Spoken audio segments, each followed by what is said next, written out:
Hello everyone. अगर मैं आपसे पूछूं एक ही फिज़िकल सिस्टम को डिस्क्राइब करने के कितने तरीके हो सकते हैं तो सबसे पहले आपके माइंड में न्यूटन का ही नाम आएगा। न्यूटन का मेथड तो आप सब जानते ही हैं, 11th क्लास से हम पढ़ते आ रहे हैं न्यूटोनियन मैकेनिक्स के बारे में। लेकिन एडवांस्ड फिज़िक्स में दो और पावरफुल अप्रोचेज़ यूज़ होती हैं, लैग्रेंजियन और हैमिल्टोनियन। CSIR नेट एग्ज़ाम में इन दोनों से डायरेक्ट क्वेश्चंस आते हैं, तो आज की इस वीडियो में हम इन दोनों को अच्छे से क्लियर करते हैं, क्या कॉन्सेप्ट है, कैसे सिस्टम की डायनामिक्स को एक्सप्लेन करते हैं और कैसे इन पर नेट एग्ज़ाम में क्वेश्चंस पूछे जाते हैं। लैग्रेंजियन फंक्शन होता है position q, velocity q dot और टाइम t का। लैग्रेंजियन सिस्टम की काइनेटिक एंड पोटेंशियल एनर्जी के डिफरेंस पर बेस्ड होता है और जनरलाइज्ड कोऑर्डिनेट्स q डॉट का यूज़ करता है। डिग्री ऑफ फ्रीडम ही यहाँ जनरलाइज्ड कोऑर्डिनेट्स बनते हैं। डिग्री ऑफ फ्रीडम होते हैं number of independent coordinates which require to specify the system. Lagrangian से हमें एक सेकेंड ऑर्डर डिफरेंशियल इक्वेशन मिलती है dy/dt del L by del Q dot minus del L by del Q equals to 0। ये Euler Lagrange equation है जो system की dynamics को डिस्क्राइब करती है। ये नेट एग्ज़ाम के पर्पज़ से बहुत इंपॉर्टेंट इक्वेशन है, यहाँ से क्वेश्चन डायरेक्ट बनता है।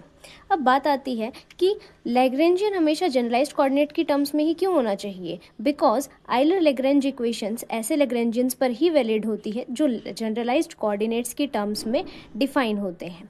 लैग्रेंजियन यूनिक नहीं होता, बिकॉज आप रेफरेंस चेंज करते हो तो लैग्रेंजियन भी चेंज हो जाता है, लेकिन उन दोनों लैग्रेंजियंस के लिए आइलर लैग्रेंज इक्वेशन जब आप अप्लाई करते हो तो सेम ही सॉल्यूशंस मिलते हैं। सो आइलर लैग्रेंज इक्वेशन यहाँ पे यूनिक होती हैं। आइए अब देखते हैं हैमिल्टोनियन के बारे में। हैमिल्टोनियन H फंक्शन होता है Q पोजीशन, P मोमेंटम और T टाइम का। हैमिल्टोनियन बेस्ड होता है सिस्टम की टोटल एनर्जी पर और यूज़ करता है QP पोजीशन प्लस मोमेंटम का। हैमिल्टोनियन सिस्टम को दो फर्स्ट ऑर्डर इक्वेशंस में कन्वर्ट कर देता है जो मैथमेटिकली ज़्यादा कन्वीनियंट होती हैं। हैमिल्टोनियन के वाइड एप्लीकेशंस होती हैं, उन्हें statistical mechanics, nuclear physics, particle physics, quantum mechanics, इन सब में हम यूज़ करते हैं।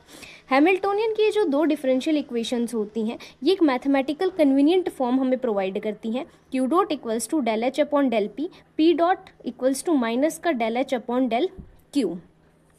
यही हैमिल्टन्स इक्वेशन ऑफ मोशन होती हैं जिनके यूज से हम सिस्टम को डिस्क्राइब करते हैं।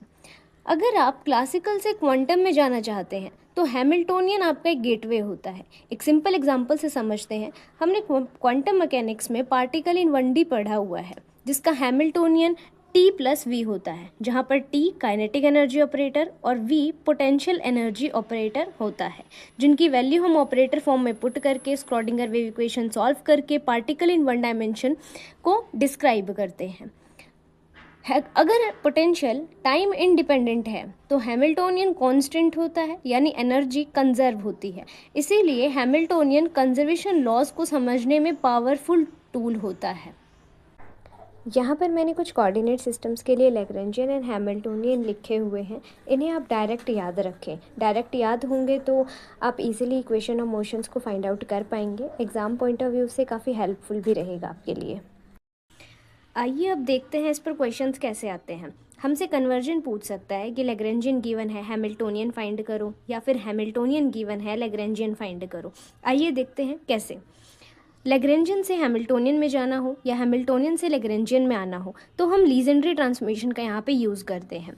गिवन L को अगर मुझे H में कन्वर्ट करना है तो ये दो स्टेप्स फॉलो करने होंगे। स्टेप 1 है अप्लाई लीजेंड्री ट्रांसफॉर्मेशन, जो कि ये होती है H इक्वल्स टू समेशन के Q डॉट के P के minus L function of Q के Q डॉट के NT। स्टेप 2 में हम जनरलाइज्ड मोमेंटम फाइंड आउट करेंगे, P equals to del L upon del Q dot, और P की वैल्यू को स्टेप 1 में सब्सटीट्यूट करेंगे जिससे हमारा गिवन L H में कन्वर्ट हो जाएगा। अगर मुझे हैमिल्टोनियन गिवन है और लैग्रेंजियन फाइंड आउट करना है तो स्टेप 1 तो सेम ही रहेगा, यानी लीजेंड्री ट्रांसफॉर्मेशन को अप्लाई करना। स्टेप 2 में हमें हैमिल्टन्स इक्वेशन ऑफ मोशन का यूज़ करना पड़ेगा, जो कि Q डॉट के equals to del L del H upon del P के इक्वल है, और फिर इस वैल्यू को हमें स्टेप 1 में सब्सटीट्यूट करना होगा तो हम अपने गिवन हैमिल्टोनियन को लैग्रेंजियन में कन्वर्ट कर सकते हैं। यहाँ पे समेशन के का यूज़ इसलिए किया गया है क्योंकि कोऑर्डिनेट एक से ज़्यादा हो सकते हैं, तो सभी के लिए आपको अप्लाई करना होगा। अगर आपको ये वीडियो हेल्पफुल लगा हो तो लाइक, शेयर एंड सब्सक्राइब ज़रूर करें और ऐसे ही CSIR नेट कॉन्सेप्ट्स के लिए चैनल को फॉलो करते रहिए। Thank you.